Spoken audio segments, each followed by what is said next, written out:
Ladies and gentlemen, good afternoon. Welcome to the National Press Club and welcome to today's talk on U.S.-Iran relations. My name is Sascha Sheehan and I'm the director of the graduate program in negotiation and conflict management in the College of Public Affairs at the University of Baltimore. And it is my great privilege and my distinct honor to introduce our distinguished guest at today's luncheon, a man who needs no introduction, the Honorable Newt Gingrich.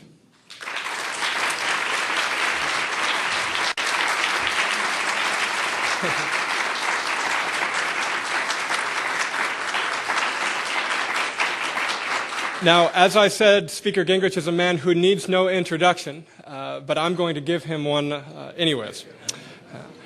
And I should note that a proper recounting of all of his extraordinary political accomplishments and his leadership responsibilities would keep you here for the better part of the day. For more than 30 years, Speaker Gingrich has been at the epicenter of American politics, driving the headlines, leading the conservative cause, frustrating Democrats, and speaking out on domestic and international matters of importance to the United States and the world. And along the way, he's had a hand in shaping some of the most important decisions of our time. Although he's a historian by training, he's spent as much time making history as he has studying it. I'll give you a few highlights. Dr. Gingrich began his career as a professor of history and geography at the University of West Georgia. In 1978, he was elected to the U.S. House of Representatives, where he represented Georgia's 6th District for more than 20 years. He became an early and reliable ally to the Ronald Reagan White House and an architect of the contemporary conservative movement. Beginning in 1989, he served as House Minority Whip. And in 1994, he co-authored the Contract with America and led the Republican Party into the majority for the first time in 4 decades. As Speaker of the House, he pushed through major legislation that resulted in welfare reform and tax cuts and a balanced budget. The Washington Times called him a, quote, indispensable leader. And in 1995, Time magazine named him their Man of the Year. In bestowing this honor, they wrote that, quote, leaders make things possible. Exceptional leaders make them inevitable. And Newt Gingrich belongs in the category of the exceptional. Speaker Gingrich has published 23 books, including 13 New York Times bestsellers.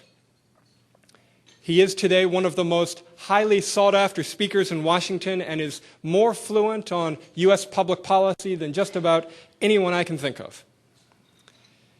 He's dedicated his life to public service and the protection of freedom, convinced that if we understand the past, we can protect the future. He has long spoken out on behalf of those who believe that freedom is better than tyranny, that fundamentalism is not an alternative to democracy, and that America should stand shoulder to shoulder with those who are committed to human rights, a peaceful future, and the cause of liberty. When Mrs. Rajavi, the president-elect of the National Council of Resistance, welcomed Speaker Gingrich to her home outside of Paris earlier this summer, Speaker Gingrich expressed his solidarity with the Iranian opposition, and he spoke with moral clarity about the nature of the current dictatorship and the need for change in Tehran. He was most recently a Republican contender for President of the United States, where he served as a fierce critic of the Obama White House and the conscience of the conservative cause. But his leadership on national security matters and his commitment to freedom, these are not partisan affairs. Ladies and gentlemen, when an individual has so many titles and has carried out so many important functions, professor, congressman, Speaker of the House, presidential candidate and presidential advisor, commission chairman, elder statesman, author, visionary, and strategist, and of course, husband and grandfather, we bestow on these people the title, the Honorable.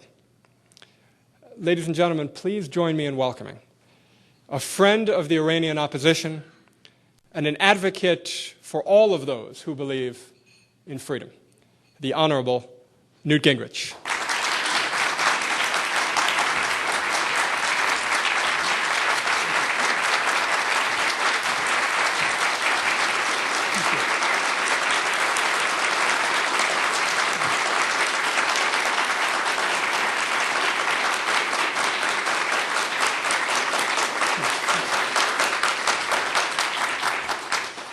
Thank you very, very much. I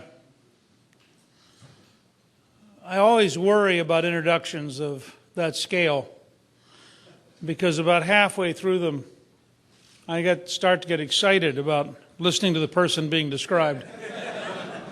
And then I realize it's me, and I don't think I can live up to it. But it's a great honor to be here, and I really think this is a remarkable time, and I appreciate very much the opportunity to chat with you today. So I'm going to take questions in a little while, but first I want to lay out a framework of thought. I really want to talk about the challenge of morality and reality in democratic societies, because I think it relates directly to the quandary we find ourselves in and to the difficulty we're having, for example, with the State Department. And I want to take two examples, Stanley Baldwin in the 1930s and Ronald Reagan in the early 1980s. Baldwin was a very, very popular British politician. And he came to the conclusion that, and Britain was in the middle of the Great Depression and things were very difficult. And he came to the conclusion that you could not tell the British people the truth about the rise of Adolf Hitler because they would not accept the potential burden of rearmament. And so he clearly and deliberately misled the people of Great Britain about the rate at which the Third Reich was rebuilding its military capabilities. Now, Churchill, who was generally a very generous person, when he was the wartime prime minister in 1945, was approached by his staff who reminded him that it was Stanley Baldwin, the former prime minister's 90th birthday. And they said, "Don't you want to send him a birthday greeting?" And he said, "I can't. Millions of people have died because he refused to tell the truth." Now that's a pretty harsh judgment from a man who had, in fact, in the very same period, been vilified and attacked by the news media for telling the truth. If you go back and you look at the 1930s, it is as much the British news media as it is the British politicians who are determined to avoid reality. And in fact, as late as the early spring of 1940, after the war had been going on since September 1939, the British newspapers were advised by the government to not be too aggressive in describing the German people in a negative way because they didn't want to make the hostility worse. This was before the collapse of France, before the bombing campaign. And so you had this whole mindset of, can't we find some way to accommodate the unaccommodatable? Can't we find some way to avoid facts that frighten us? Can't we find some way to pretend it will all work out? By contrast, one of my favorite series, from which I learned a great deal, are a set of novels about Horatio Hornblower, who is a fictional naval character in the Napoleonic Wars. And they were written by a man who was about to go on a cruise, and that morning he noticed in the newspaper in 1936 that Hitler had reoccupied the Rhineland and that neither France nor Britain was going to do anything. And he said later on, he concluded that that meant war would come, and that meant France would fall, and that meant Britain would be alone once again as it was against Napoleon. And so literally in 1936, he begins writing this series of novels about a heroic British naval captain fighting Napoleon when Britain was alone, because he wanted to communicate the idea that we will survive and we will be able to defeat the enemy. So you have this gap. Those who saw had no power, and those who had power were afraid to see. And I think if you look at the current situation with the Iranian dictatorship, you see almost exactly the same gap. The other example is Reagan. And Reagan tells you a little bit about, we were talking about this at lunch, about why we continually have trouble with the State Department. Reagan represented a profound shift in foreign policy. The national establishment in both parties had concluded that the Soviet Union was real, the Soviet Union was dangerous, that you had to find a way to accommodate them. The favorite language of the 1970s was that we were going to have détente, a French word meaning understanding, and somehow we would work everything out. And we'd gone through such successful détente that they'd invaded Afghanistan, they had proxy forces in Angola, Mozambique, Grenada, Nicaragua, and El Salvador. They thought they were on offense everywhere. They believed, in fact, the correlation of forces was shifting and that they were going to win. A French intellectual wrote a book called The Death of Democracy. Western intellectuals were generally in despair. And along comes this guy who had made movies, including two with a chimpanzee, but who had, starting in 1947, a remarkably clear intellectual understanding of the enemy. And he got that. There's a new book coming out about Reagan and Hollywood, which really takes you step by step through the communists who were in the various unions in Hollywood and Reagan's encounter with them and his understanding that they were sincere. Just as I would argue, the people who currently represent the Iranian dictatorship are sincere. They want to defeat us. They want to drive us out of the Middle East. They want to, in fact, create a world in which they are a dominant power. They are prepared to use state terrorism in order to achieve it. And they're pretty open about what they're doing. And I think they believe it. I don't think these are people who are being hypocritical. When I hear Ahmadinejad talk, I have a sense that he's quite sincere in his desire to use nuclear weapons. And I think my experience of history is when dictators tell you they will do something, it is useful to believe them. It's not just bluster. It's not just... So Reagan comes along, and in one of the really historic moments, a reporter says to Reagan in 1980, "What's your vision of the Cold War?" And he says 4 words that changed the history of the human race. He says, "We win, they lose." Now, everybody in Washington knew that was crazy. I mean, what do you mean, we win? How could you possibly think the Soviet Empire will lose? This was a period when American intellectuals were, frankly, I think, both impressed and to some extent intimidated by the Soviet Union. I mean, you had economists writing papers on the fact that the Soviet economy was better than ours. You had the CIA grossly overestimating the East German economy. You had this whole sense of that these were people who were somehow massive and powerful. And when Reagan became president, he began to implement calmly and methodically a grand strategy for the defeat of the Soviet Empire. Now, in terms of my comment about the State Department, Reagan decides that he wants to give a speech in which he's going to say in Berlin, "Mr. Gorbachev, tear down this wall." Now, Reagan, back in 1967, had gone to Berlin as governor, and he had a throwaway line. He looked at the wall and he said, "That wall sure is ugly, they ought to tear it down." So in the back of his head, he already had this idea. So Reagan, Secretary of State Schultz told me this story. Reagan sent over a copy of the speech from the White House for the State Department to edit, and it came back and they had taken out the line. They said, "It'll offend Gorbachev. We know it's not going to happen, and you shouldn't set yourself up to be ridiculed." Reagan put it back in, sent it back over a second time. It came back a second time. They had taken it out. Secretary Schultz told me he gets the 3rd copy, in Reagan's handwriting of Mr. Gorbachev, tear down this wall. And he gets a phone call. Now remember, Reagan had won re-election carrying 49 states. And the phone calls the president. And he says, Georgie, you need to tell your editor, I'm the president. He isn't. Now, I didn't know this story until recently. They then get to Berlin, and they now have in the text, Mr. Gorbachev, tear down this wall. At breakfast that morning, every member of the senior staff, representatives from the CIA, from the State Department, from the National Security Council, all of them, begged Reagan to take the line out. They said, it's just going to irritate Gorbachev. It will never happen. The wall's going to be there for 30 more years. You're going to look foolish.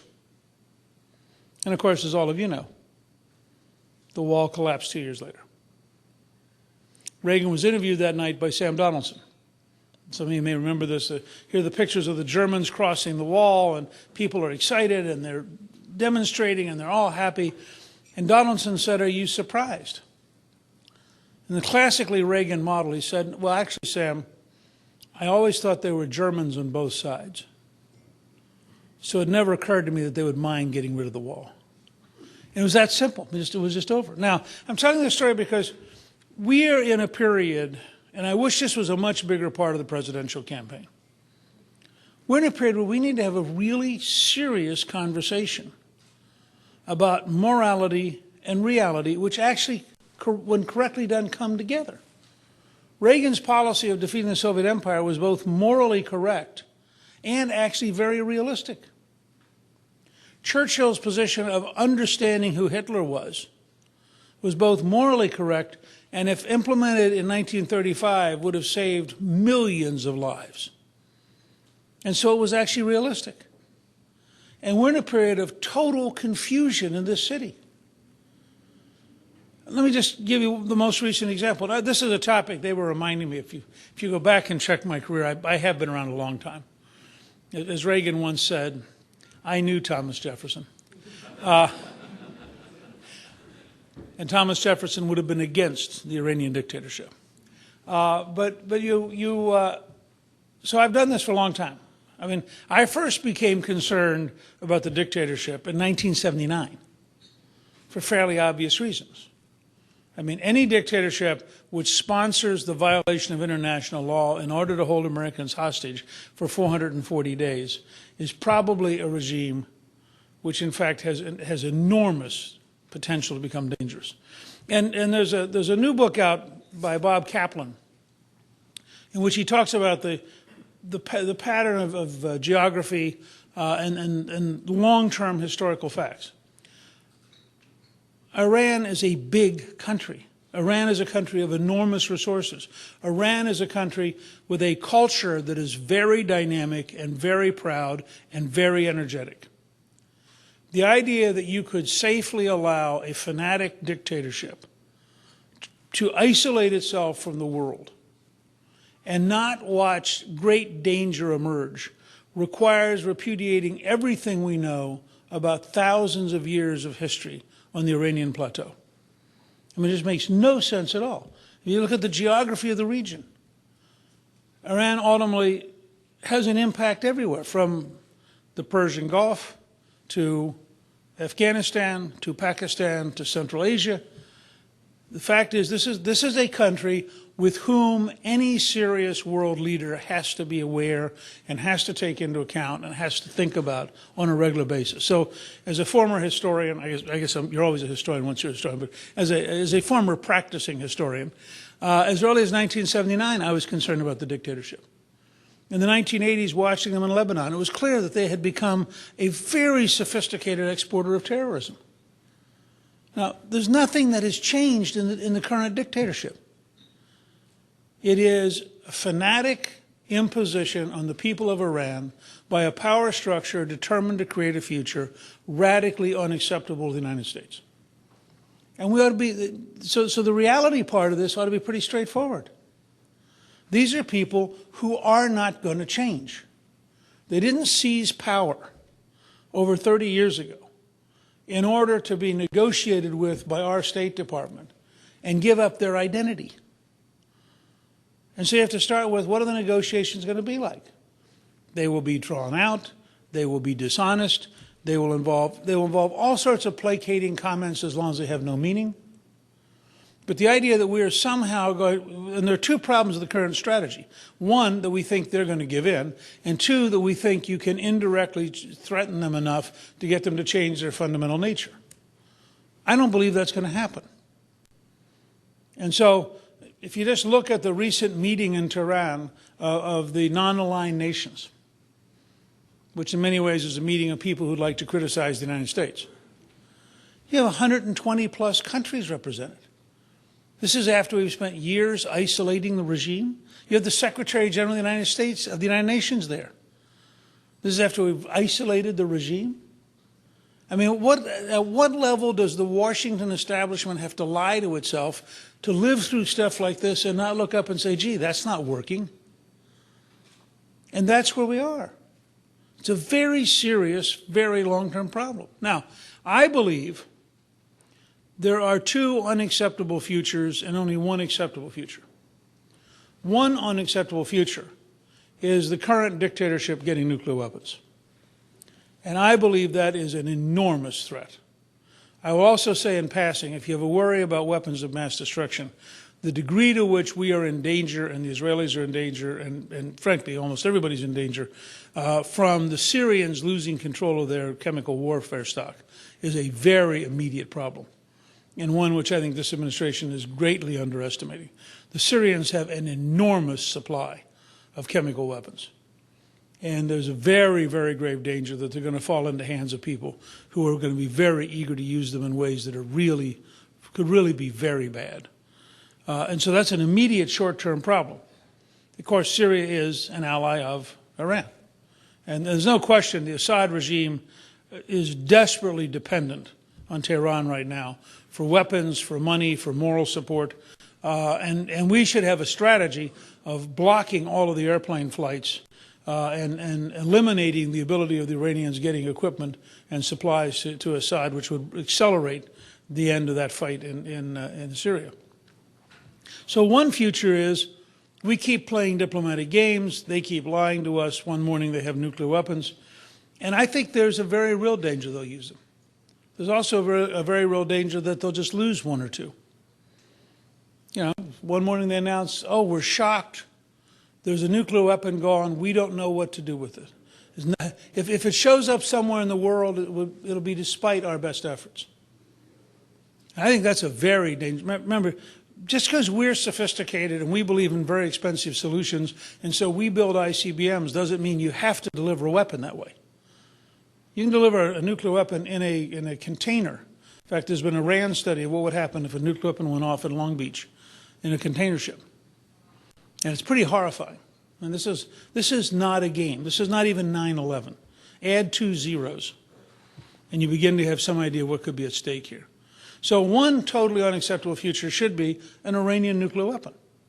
This dictatorship, I mean, we've lived with a number of countries having nuclear weapons. We haven't had a country which was an aggressively determined country that publicly says it wants to use them, get nuclear weapons. The other, I think, equally unacceptable future is a preemptive military attack. I am very dubious that anybody can put together, whether the Israelis, the United States, anybody can put together a nuclear attack, a preemptive attack, which can get at enough of the nuclear program to stop it. I think, first of all, the way the Iranian dictatorship has put its nuclear facilities, they would have huge civilian collateral damage. And the world would be appalled at the cost. Second, they'd rebuild it. I mean, if you have the same dictatorship there the week after the bombing campaign, why would you think they're going to back off? And so I think that's frankly, that's not as undesirable a future as them having a nuclear weapon, but I think it's a pretty darn undesirable future. And I think we should be right now doing everything we can to avoid both of these futures. And this is where we get around to what brings all of you here. Think about what you're living through.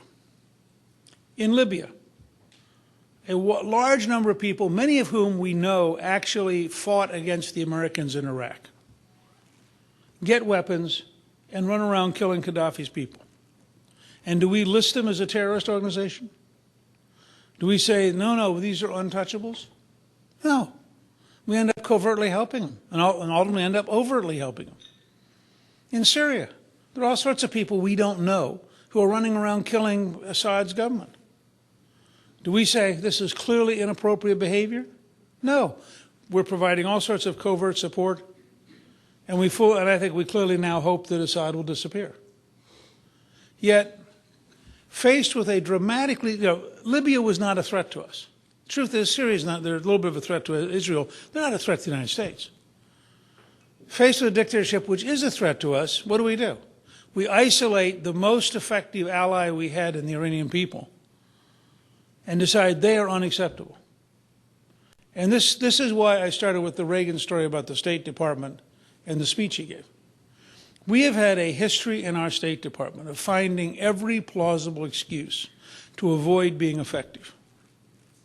And it's really, I mean, this is not new. I've talked about this I gave a speech on this in 2002 at the American Enterprise Institute and said we needed a fundamental, thorough overhaul of the culture of the Foreign Service.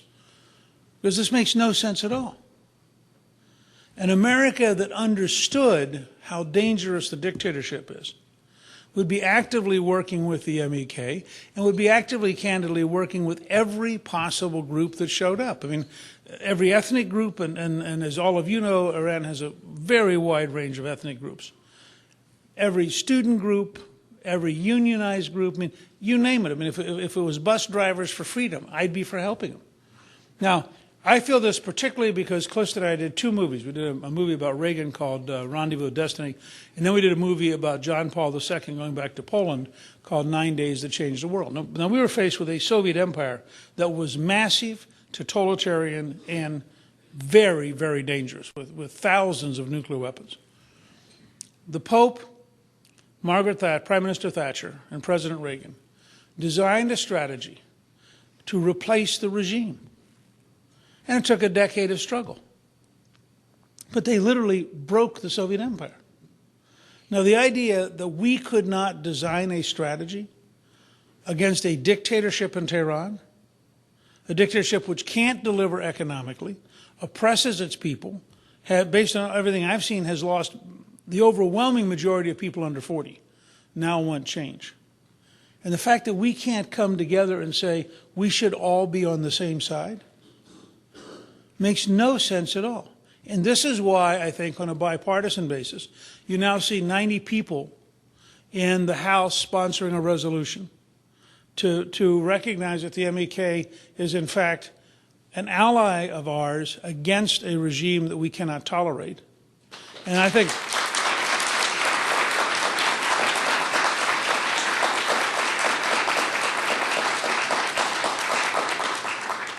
it's why you've also seen in the Senate, for example, the chairman of the Armed Services Committee, the chairman of the Foreign Relations Committee speaking out. I mean, these are both Democrats. In one case, a former presidential candidate. And I think it's because when people start looking at this, the current policy, which predates, to be fair, I mean, I'm a partisan Republican, but to be fair, this policy has been going on now for 3 administrations, starting with Clinton and continuing through George W. Bush into Obama. So it is an institutional policy of the State Department. And I believe that it makes no sense at all. And I think that the one piece of it, I have 2 pieces of advice that I just want to share with you, and then I'm going to take questions. But thinking about how to solve this, and I've tried to spend most of my career figuring out solutions, not problems, and trying to understand what we could do next. I have 2 specific suggestions. One is that you put together a project to humanize the people who are currently being moved to Camp Liberty, so the people in the United States understand how many American ties there are. I mean, as we did here today when I talked to several different people, you start talking to people who have a cousin or a niece or a relative or a sister. I mean, all of a sudden it becomes a different story. And it becomes a story in which normal Americans understand how they would feel if it was their niece or their sister or their cousin. I think it's very important that you humanize the story and don't just let it remain a political story. The second point I'd make is, and this goes to the whole naivete of where we are in dealing, frankly, both with radical Islamism and dealing with the dictatorship in Iran. We really need to understand, we need to have much more public information, much more methodical information about the level of the disinformation campaign that the Iranian dictatorship is running. I mean, when I see certain articles and I see certain people quoted, you know, I am virtually convinced, I don't have proof right now, and this is why we need help, but I'm virtually convinced that they are things that were planted by the dictatorship. And I think we really underestimate it. As a free society, which is as open as we are, we have this permanent challenge that totalitarian regimes and dictatorships have an ability to mass resources over time and have an ability to try to change it. And I think if you went around and looked, for example, at some of the apologists for Tehran, you would find they had very direct ties to Iran. And I noticed the same thing candidly with the Saudis. You start finding, you know, university professorships that happen to have a $10 million endowment, and they are permanently apologizing. And it makes you wonder about the pattern. And in some cases, you now have people, when you find people who are apologists for the regime, I think it's very important to ask yourself, why are they apologists? And where did that information come from? And I think that we are very naive to allow ourselves to be manipulated by our enemies on the scale that we are. So I look forward to your questions. I think that this is a long, difficult struggle.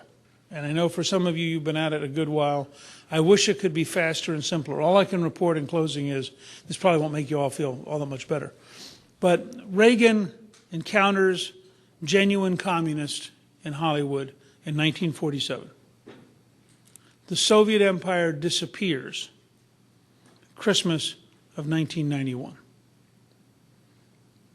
I mean, this was a long campaign, but we won.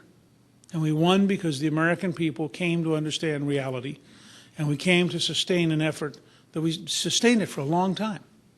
And we did it because there was no practical alternative. Not because it was fun, not because we were particularly aggressive, but because we had no choice. I would say the same thing here. We have a dictatorship which in its mind has been at war with us since 1979. And we keep trying to find some way to be nice to them while they figure out new ways to be at war with us. And I think we need to find a way to educate the American people that there is an absolute congruence between morality and reality, and that we need a policy which has the right intensity, the right focus, which unifies every element of Iranian society which is opposed to the dictatorship, and which has the active support of the United States for replacing the regime, not for negotiating with it. So I look forward to your questions.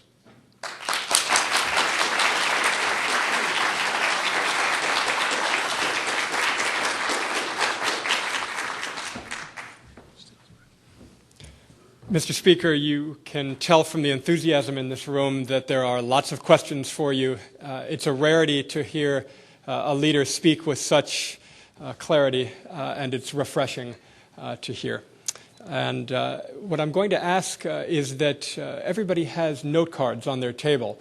If you would write legibly on your note cards and pass them to the gentleman who's walking around the room, and he will pass them to me, and we'll try to get to as many questions as we possibly can.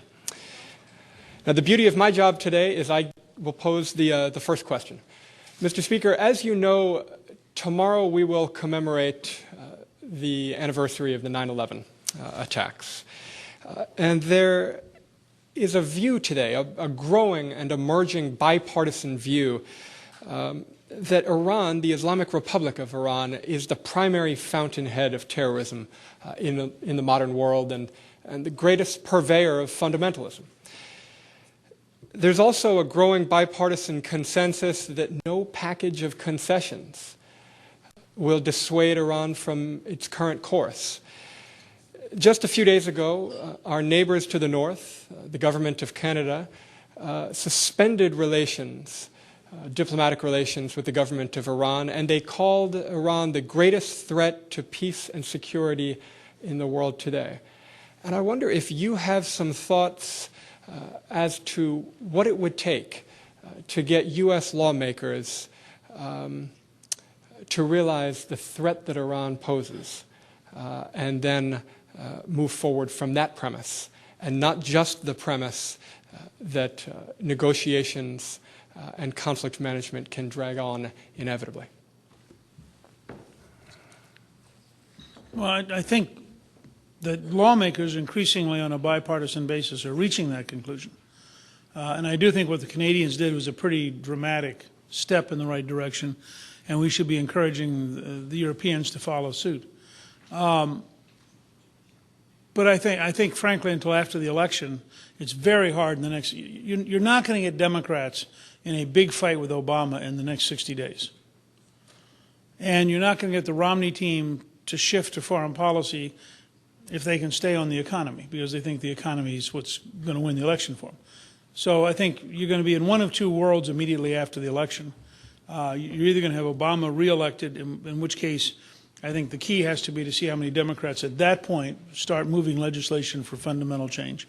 Or you're going to have a brand new Romney administration, and the key will be to see whether or not the president-elect is prepared to adopt a more aggressive policy. I mean, my bias is that Romney would probably be easier to move than Obama, but that the dangers are becoming so much more vivid and so much clearer. It is so hard, if I can distinguish from the nuclear program, the terrorist program, it is so hard to avoid confronting how much the Iranian dictatorship is supporting terrorism. And I think it gets harder and harder not to take steps on that front, even without regard to the nuclear program. Mr. Speaker, there are a number of questions here related to support for the Iranian opposition. There are many people in Washington and around the world that believe that the Iranian opposition can play a valuable role in promoting change in Iran. We've seen in the United States now support for, just in recent months, the Libyan opposition and now the Syrian opposition. Do you have thoughts as to the valuable role that the Iranian opposition can play in promoting democratic change in Tehran? Look, I have advocated for many, many years that our correct strategy is regime replacement, because I think that this is a dictatorship that's not going to evolve, it's not going to mature. You know, it is what it is. So I have had a very long, and I basically do draw the anti-communist cycle as sort of a reasonable parallel to look at. I thought in 2009 we missed an enormous opportunity. And I think if we had been as willing, and again, I want to be quite clear here. I'm not just here to say that the government should work with the MEK. I believe the government should work with every element willing to help defeat the regime. And we should really try to network together everybody, the MEK and everybody else, into a replacement model. And I think that's a very important way to think of this. I think had the American government in 2009 been prepared to aggressively support that kind of attitude, that we would in fact have had a fairly realistic chance of regime change in 2009. I think it's going to come around again. I don't think they can go through the economic problems they're going through. I don't think they can go through the level of alienation from younger Iranians that they're going through and not expect to see another explosion. And I would just hope that by that stage we would have, instead of dividing and isolating the opposition, that we would in fact be actively growing it, encouraging it, and integrating it.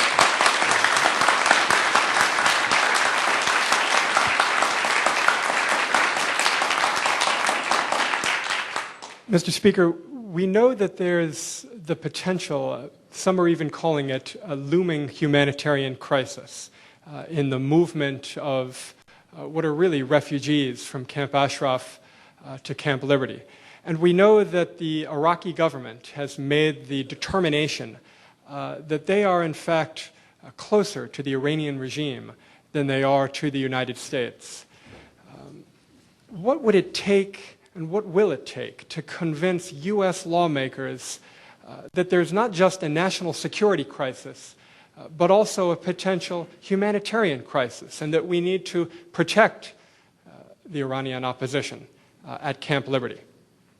Well, that's why I suggested that you look at how you humanize the human relationships. We live on a planet which tragically has a lot of bad things happen every day. So if your message is this could be a bad thing, you have Darfur, you have Southern Sudan, you can go around the planet. There are lots of places where bad things happen.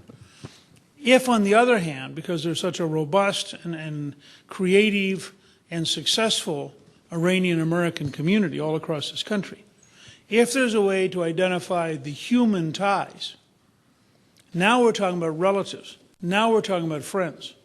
All of a sudden, in American television and American news media and with American politicians, the attitude starts to shift from, it's really unfortunate, but after all, unfortunate things happen, to wait a second, those are people I can now identify with, and I have an obligation to be involved with. And I do think, Maliki is an enormous disappointment. I think he's also, though, a reflection of the local attitude towards American weakness. I think part of what he's signaling is that they think we're leaving and the Iranians are staying. They think the Iranian regime is gaining power, not losing power, and that and that he represents the faction in Iraq that wants to accommodate the Iranians rather than fight them. And so I think that part of that is a reflection of our weakness right now. And I think it would not take much to shift that pretty dramatically, but it would take a president that was determined to do so. Mr. Speaker, there are a number of questions here related to delisting, the removal of MEK from the State Department's Foreign Terrorist Organization list. We know that it's now September 10th, and in just 3 Mondays, the U.S. Court of Appeals will remove MEK from this list. They've cited the State Department's failure to act, and they've said that they will correct this mistake.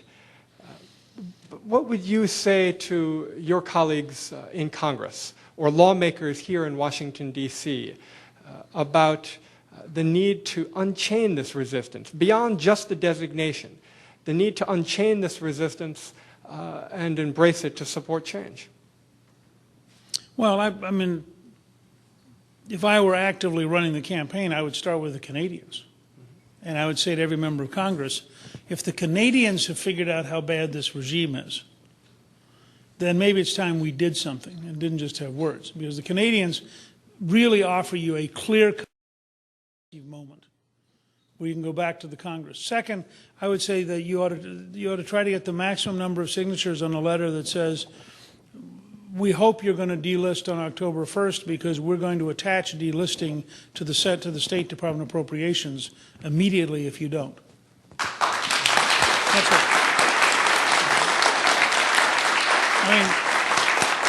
That's it. Let me just be clear. That is the nature of power struggles between the executive and legislative branch.